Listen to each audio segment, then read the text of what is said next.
आइए हम दो लोगों के बारे में बात करते हैं, मिस्टर ए मिस्टर बी। दोनों का कैपिटल 10 लाख। अब मिस्टर ए क्या है, अपने आप को बहुत ज़्यादा स्मार्ट समझते हैं, तो वो क्या करते हैं, सिर्फ दो स्टॉक पिक करते हैं कि मैं तो एक तो ब्रिटानिया ले लेते हैं और एक यस बैंक ले लेते हैं। ये मैं आज से 10 साल पहले की बात कर रहा हूँ। और मिस्टर बी जो होते हैं वो बहुत ज़्यादा इन्फ्लुएंसर्स को फॉलो करते हैं और लोगों से बात करते हैं, और उनको हर वो स्टॉक लेना है जिसके बारे में वो नाम सुनते हैं। कभी CNBC पे नाम सुनते हैं, कभी न्यूज़पेपर में पढ़ते हैं, उन्हें वो सारे स्टॉक लेने हैं। तो 10 साल बाद उनके साथ क्या होता है, मिस्टर ए के साथ तो ये होता है कि उनका ब्रिटानिया जो स्टॉक है वो अच्छा परफॉर्म करता है।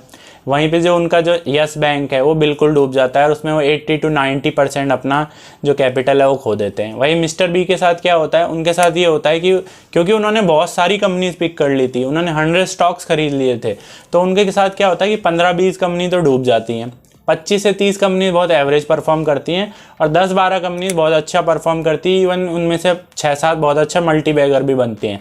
लेकिन फिर भी वो ना मिस्टर ए पैसा बना पाते हैं ना मिस्टर बी पैसा बना पाते हैं। लेकिन ऐसा होता क्यों है?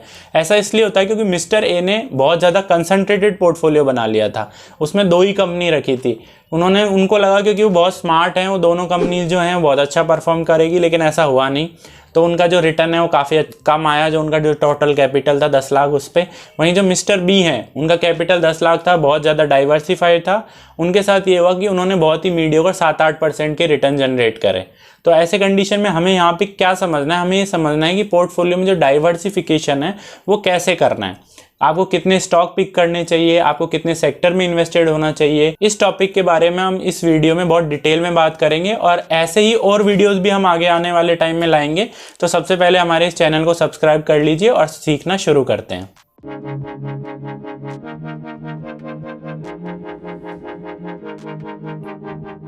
तो हम बात करते हैं जो पोर्टफोलियो डाइवर्सिफाई है वो किस तरह से करना चाहिए। तो इस पे ये बहुत सारे फैक्टर्स पे डिपेंड करता है।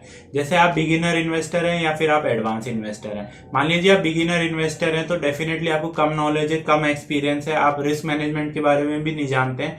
तो आप क्या करेंगे, आप 20 से 25 स्टॉक पिक करेंगे। और वहीं पर अगर आप एडवांस इन्वेस्टर हैं, आपको काफी एक्सपीरियंस हो गया है, तो आपको 10 से 15 स्टॉक पिक करने चाहिए। दूसरा जो फैक्टर होगा वो होगा कि आपकी कैपिटल कितनी है। मान लीजिए आपकी कैपिटल 1 से 2 लाख है, तो इसमें आप क्या कीजिए कि ज्यादा से ज्यादा 10-12 स्टॉक आपको पिक करने हैं। क्योंकि अगर आप 2 लाख की कैपिटल में बहुत ज्यादा स्टॉक पिक कर लेंगे तो आपका रिटर्न वैसे भी नहीं बनने वाला। वहीं अगर आपकी कैपिटल ज्यादा है, 5 लाख, 10 लाख, 20 लाख, 30 लाख, तो आपको 20 से 25 स्टॉक पिक करने हैं। लेकिन फिर भी आपको ये याद रखना है कि आपको किसी भी कंडीशन में 25 से 30 स्टॉक के ऊपर जाना ही नहीं है, चाहे आपका कैपिटल 20 करोड़ भी क्यों ना हो जाए। क्योंकि अगर आपको 30+ स्टॉक ही पिक करने हैं तो आप बेटर आप म्यूचुअल फंड में इन्वेस्ट कीजिए, उनको 0.5%, 1% एक्सपेंस रेशियो दीजिए और आराम कीजिए बीच साइड, और बस टाइम दीजिए उस पोर्टफोलियो को बढ़ने का। आपका खुद की स्टॉक पिकिंग का कोई मतलब नहीं रह जाएगा अगर आप मोर देन 30 स्टॉक पिक करेंगे। तो हम कॉमन मिस्टेक्स की बात कर लेते हैं पहले, जो पोर्टफोलियो बनाने में लोग करते हैं। तो देखिए लोग क्या करते हैं, कई लोगों को जैसे IT में इंटरेस्ट होता है, तो वो क्या करते हैं, वो TCS खरीद लेंगे, इन्फोसिस खरीद लेंगे, HCL टेक ले लेंगे, विप्रो ले लेंगे, उसके अलावा कुछ स्मॉल कंपनीज हैं, हैप्पीएस्ट माइंड ले लेंगे, इस तरह की कोफोर्स ले लेंगे, इन कंपनीज में इन्वेस्ट कर लेंगे। तो 6 कंपनीज तो IT की उठा लेंगे और 6 कंपनी FMCG की उठा लेंगे, HUL, नेस्ले, मैरिको, इस तरह की कंपनीज ले लेंगे और कहेंगे देखिए मेरे पास तो 12 स्टॉक होगा, यानी मेरा पोर्टफोलियो तो वेल डाइवर्सिफाई है। लेकिन ये वो बिल्कुल गलत कर रहे हैं। क्यों? इसमें हम जब भी हम पोर्टफोलियो को डाइवर्सिफाई करेंगे 2 इंपॉर्टेंट फैक्टर्स पे हम ध्यान देंगे। पहला है कितने स्टॉक्स और दूसरा है कितने सेक्टर।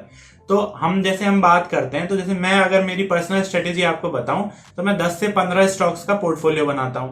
अगर किसी को कम नॉलेज है या उसको लगता है कि वो थोड़ा और डाइवर्सिफाई रहना चाहता है तो 20 से 25 कंपनी का एक पोर्टफोलियो बना ले। उस 10 से 15 कंपनी जो मैं पिक करता हूं उसमें मैं ये मेक श्योर करता हूं कि एटलीस्ट मेरे पास 4 से 5 सेक्टर तो हो, और अगर वो ऐसे सेक्टर है जिनमें अगले 3 से 4 साल के लिए टेल विंड्स है तो वो मैं बहुत अच्छी बात है मेरे लिए, क्योंकि उनमें 3 से 4 साल के लिए टेल विंड चल रही है, तो मेरा जो रिटर्न है उसके बेटर होने की प्रोबेबिलिटी बहुत बढ़ जाएगी। जैसे एग्जांपल के तौर पे लेते हैं कि फिलहाल जो बैंकिंग स्टॉक्स है, फाइनेंस कंपनीज हैं, ये बहुत अच्छा परफॉर्म कर रही हैं। चाहे आप इनकी ब्रोकरेज रिपोर्ट देखिए, आप इनकी एनुअल रिपोर्ट पढ़िए, क्वार्टरली रिजल्ट देखिए, तो आप पाएंगे कि जो NPAs की जो प्रॉब्लम थी इंडियन बैंक्स के साथ वो बहुत पीछे रह गई है और अब उनकी जो शीट है वो क्लीन होती जा रही है और क्रेडिट साइकिल भी बहुत अच्छी चल रही है। तो अगले 3 से 4 सालों के लिए मुझे पर्सनली इस सेक्टर में अच्छी होप है, इसलिए मैं उसमें इन्वेस्टेड हूँ। कुछ कंपनीज मैंने पिक कर रखी है इंफ्रास्ट्रक्चर के उसमें, क्योंकि वो भी बहुत अच्छा परफॉर्म कर रहे हैं। और कई ऐसी चीजें होती हैं कि जो साथ साथ में चलती हैं, जैसे कैपिटल गुड्स, इंफ्रास्ट्रक्चर, ये साथ में चलेगा। और ऐसी कंपनीज जो बड़े बड़े इंफ्रास्ट्रक्चर जो लोन डिसबर्स करती है, वो कंपनीज भी साथ में अच्छा परफॉर्म करेगी। वहीं पे अगर मैं ये करता कि इस टाइम मान लीजिए मेरे साथ ऐसा होता कि मैं को क्योंकि आईटी पसंद है, मैं 6 स्टॉक्स तो आईटी के खरीद लेता और 6 स्टॉक में खरीद लेता एफएमसीजी के। अब आपको पता है पिछले 2 सालों से इन दोनों का जो रिटर्न है वो काफी खराब है। तो मेरा पूरा पोर्टफोलियो, चाहे मार्केट आज में निफ्टी लगभग ऑल टाइम हाई पे है, फिर भी मेरा रिटर्न कभी अच्छा नहीं होता, क्योंकि ना तो आईटी परफॉर्म कर रहा है, ना परफॉर्म कर रहा है एफएमसीजी। वहीं पे अगर मैंने मान लीजिए बैंकिंग और फाइनेंस ही खरीद लिया होता, तो हो सकता है कि मेरा ये चीज अच्छा तो परफॉर्म करती, लेकिन इसमें मेरे साथ ये होता क्योंकि मैं एक ही सेक्टर में इन्वेस्टेड हूं, तो जब भी इनका नीचे वापस डाउन टर्न आता तो मेरा पोर्टफोलियो वापस नीचे गिर जाता। तो मुझे सही एग्जिट बनाना मेरे लिए बहुत ज्यादा जरूरी हो जाता है। और जरूरी नहीं, वो बहुत ज्यादा मुश्किल भी है आपको एग्जैक्टली उस टाइम पे उस सेक्टर में से निकलना जब उस सेक्टर में प्रॉब्लम होने लग गई है। तो अगर आप मेरी माने तो आपको क्या करना चाहिए कि 10 से 15 स्टॉक पिक करें, मिनिमम 4 सेक्टर्स आपको इन्वेस्ट करने हैं और ऐसे सेक्टर पे ज्यादा फोकस करना है। चाहे आप लॉन्ग टर्म इन्वेस्टर हो, फिर भी आपको ये मेक श्योर करना है कि अगले 3 से 4 साल के लिए उस सेक्टर में अच्छी टेलविंड चल रही हो। अगर आप उस टाइम उसमें इन्वेस्ट करते हैं तो आप देखेंगे कि जो आपका रिटर्न 5 से 6 साल में बनना चाहिए था, वो 2 से 2.5 साल में ही आपको मिल जाएगा। और आपको डाइवर्सिफिकेशन का भी फायदा मिलेगा और आपको आपका पोर्टफोलियो बहुत ज्यादा आप ओवर डाइवर्सिफाई भी नहीं करेंगे। 25-30 स्टॉक, 12 से 14 सेक्टर अगर आप ले लेंगे तो आपके साथ ये प्रॉब्लम होगी, क्योंकि आप देखिए कभी भी मार्केट में कुछ ना कुछ सेक्टर्स होंगे जो जरूर लेगार्ड्स होंगे, कुछ ना कुछ सेक्टर्स होंगे जो परफॉर्म नहीं कर रहे होंगे। तो आप ओवर डाइवर्सिफाई अगर करेंगे उसमें, तो वो आपको बहुत प्रॉब्लम करेगी। तो पोर्टफोलियो को डाइवर्सिफाई करने के लिए आपको उसमें अलोकेशन का ध्यान रखना भी बहुत ज़रूरी है। तो जो मैं फॉलो करता हूँ मैं आपको बताता हूँ, और इसके साथ मेरा डिस्क्लेमर भी है कि जो मैंने अभी तक इस वीडियो में बताया है वो कोई मेरी एडवाइस नहीं है बाय और सेल की, और एग्जैक्टली ये रूल हो सकता है आपके लिए काम भी ना करे। इसको सिर्फ एजुकेशन के तौर पे लेना है, इससे सीखना है और आगे आपको खुद की रिसर्च और खुद का एक्सपीरियंस यूज़ करके आगे आपको ये चीज़ें करनी है। तो देखिए जो मैं आपको बात कर रहा हूँ वो कर रहा हूँ 4, 6, 8, 10 रूल की। ये मेरा खुद का बनाया हुआ रूल है। इसमें मैं क्या करता हूँ कि किसी भी कंपनी में मिनिमम मैं 4% तो अपना पोर्टफोलियो अलोकेट करता ही हूँ और मैक्सिमम मैं जाता हूँ 10% तक। और ये मैं कैसे डिसाइड करता हूँ, देखिए सबसे पहले तो मेरा ये रूल होता है कि जो मेरा पोर्टफोलियो का जो मीडियन पी है वो कभी भी 40 क्रॉस नहीं करना चाहिए। इससे मैं कंपनी के मान लीजिए अगले क्वार्टर में खराब रिजल्ट आते हैं, तो जब भी आप देखेंगे कि 100 पी प्लस पे अगर कोई स्टॉक चल रहा होता है तो उसके पास स्कोप नहीं होता, उसके बाद मार्जिन ऑफ सेफ्टी नहीं होती। तो जैसे थोड़ी सी भी अगर दिक्कत आई, मार्केट उसको बहुत तगड़े तरीके से पनिश करता है, क्योंकि उससे एक्सपेक्टेशन ऑलरेडी हाई थी। ये वैसा ही है कि आपके दोस्त जिससे आपकी एक्सपेक्टेशन बहुत हाई होगी, जो आपका बेस्ट फ्रेंड होगा, सबसे ज़्यादा आपकी लड़ाई भी उसी के साथ होगी। इसी तरीके से हाई पी स्टॉक होते हैं। तो पहले तो मैं ये मेक श्योर करता हूँ कि मेरा जो मीडियन पी है वो 40 क्रॉस नहीं करना चाहिए। फिर मैं ये देखता हूँ कि 10% मुझे उस कंपनीज में अलोकेट करना है जहाँ पे मेरी अंडरस्टैंडिंग बहुत ज़्यादा अच्छी है और वेरिएबल्स कम से कम है।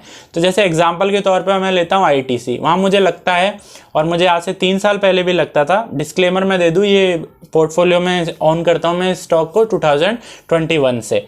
तो इसमें मुझे हमेशा से ये लगता आया है कि इसका जो तंबाकू में जो इसका मोनोपोली बिजनेस है वो बहुत अच्छा परफॉर्म कर रहा है। एफएमसीजी में भी, प्रीमियम बिस्किट में, प्रीमियम मार्केट में काफ़ी अच्छा परफॉर्म कर रहा है। इसका जो पी है वो भी काफ़ी मुझे रीज़नेबल लगता था हमेशा से। एवरेज जो पी है उससे भी ये कम ही चल रहा था पिछले 5 साल 10 साल के पी से अगर आप कंपैरिजन करेंगे। मैनेजमेंट इश्यूज मुझे इसमें कुछ नहीं लगे, और ऐसे कोई वेरिएबल्स नहीं थे कि लाइक ये कोई कंप्लीटली किसी गवर्नमेंट की किसी पॉलिसी पे वो कर रहा हो। हालांकि थोड़ा सा रिस्क इसमें भी था कि तंबाकू पे अगर टैक्स बढ़ जाता है तो भी थोड़ा बहुत वेरिएशन आ सकता है, पर मेरा इसमें कन्विक्शन हाई था तो मैं उस पर 10% गया। वहीं पे जो ऐसे स्टॉक हैं जहाँ मेरा हल्का सा कम जो कन्विक्शन है वो कम है, वहाँ मैं 4% पे जाता हूँ। जैसे डिस्क्लेमर के तौर पर मैं बताऊँगा, मैं दीपक नाइट्रेट ओन करता हूँ, मेरे पोर्टफोलियो का वो 4% हिस्सा है। अब उसमें देखिए कई सारे उसके वेरिएबल है, डिफरेंट सेगमेंट भी हैं, प्लस में ऐसी कंपनी जो बाहर एक्सपोर्ट करती है उनमें बहुत सारे जो मैक्रो फैक्टर्स होते हैं वो भी उस पर डिपेंड करते हैं और बहुत सारे वेरिएबल्स हैं। हालांकि ये डिफरेंट लोगों के लिए डिफरेंट हो सकता है आपकी केमिकल सेक्टर की नॉलेज बहुत अच्छी हो और वहाँ पे आप ज़्यादा अलोकेट कर पाएँ, लेकिन मेरे केस में ऐसा नहीं था। तो मैं 10% आईटीसी में गया, 4% दीपक नाइट्रेट में गया। ऑब्वियसली कोई रूल नहीं है, पर आप इसमें ध्यान रखिए। और वहीं पर आपको 8% ऐसी कंपनी में जाना है जहाँ 1-2 वेरिएबल थोड़े ज़्यादा, है, या हो सकता है हल्की सी वैल्यूएशन भी ज़्यादा हो। 6% आपको ऐसे कंपनीज में लेना है जहाँ पे वेरिएबल थोड़े और भी बढ़ जाते हैं, लेकिन और वहाँ पे जो आपको जो वैल्यूएशन कंफर्ट है शायद हो भी ना, तो इस तरीके से आपको फॉलो करना है। लेकिन इसका क्या ये मतलब है कि मैं 25 कंपनीज में 4% एलोकेट कर लूँ तो मेरा डाइवर्सिफिकेशन हो जाएगा? नहीं, ऐसा नहीं है।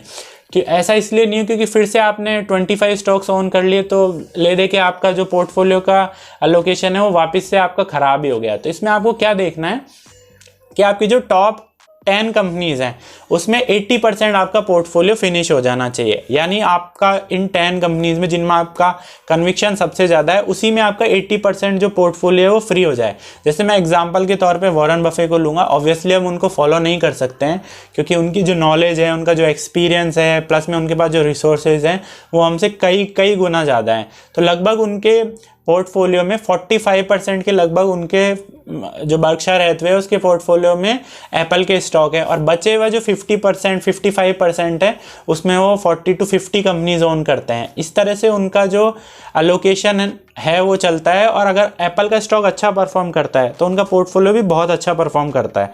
तो इसी तरीके से अगर हम ये देखें कि हम टॉप 10 कंपनीज में 80% अपना पैसा डाल दें और बची हम जितनी भी कंपनीज लेते हैं उनमें 25% के 20-25% जो बचा वो हम उसमें डालें, तो इस तरह से क्या होगा, हमारा जो डाइवर्सिफिकेशन होगा बहुत अच्छा हो जाएगा और वो डिवर्सिफिकेशन नहीं होगा, यानी कि वो ख़राब नहीं होगा। तो ये हमें बहुत ध्यान रखना है, और कभी भी आपको ये ध्यान रखना है कि आपको 8 से 10 स्टॉक के नीचे तो जाना ही नहीं है, चाहे आपका कितना ही कन्विक्शन हो। हाँ, आपकी खुद की कंपनी है, आप उसमें खुद ही इन्वेस्टर है, मैनेजमेंट में सब कुछ है, फिर आपकी इच्छा आप उसमें 100% भी जा सकते हैं, पर एक्चुअल में ऐसा नहीं है। तो रिटेल इन्वेस्टर हैं आप तो हमेशा ही ध्यान रखिए, चाहे आपको कितनी भी कंपनी पसंद हो, आप वैल्यूएशन पे कितना भी कंफर्टेबल हो, कितना भी मैनेजमेंट पे कंफर्टेबल हो, पर आपको 8 स्टॉक से नीचे तो जाना ही नहीं है। तो आप कमेंट में बताइए कि आप आपके पोर्टफोलियो में कितने स्टॉक ऑन करते हैं, और मैं उसको चेक करूंगा, मैं देखूंगा कि आप सच में सही कर रहे हैं या नहीं कर रहे हैं। और आप बताइए कि आप किस तरह के पोर्टफोलियो इन्वेस्टर हैं, आप कंसंट्रेटेड पोर्टफोलियो रखना पसंद करते हैं या वेल डाइवर्सिफाइड पोर्टफोलियो ऑन करना पसंद करते हैं। और ऐसे ही और वीडियोस के लिए हमारे चैनल को सब्सक्राइब कीजिए, हमारे शॉर्ट्स भी चेक कीजिए, उसके अलावा दूसरे वीडियोज़ जो हमने बना रखे हैं उन पर भी चेक कीजिए, और आपके वैल्यूएबल फीडबैक का वेट रहेगा।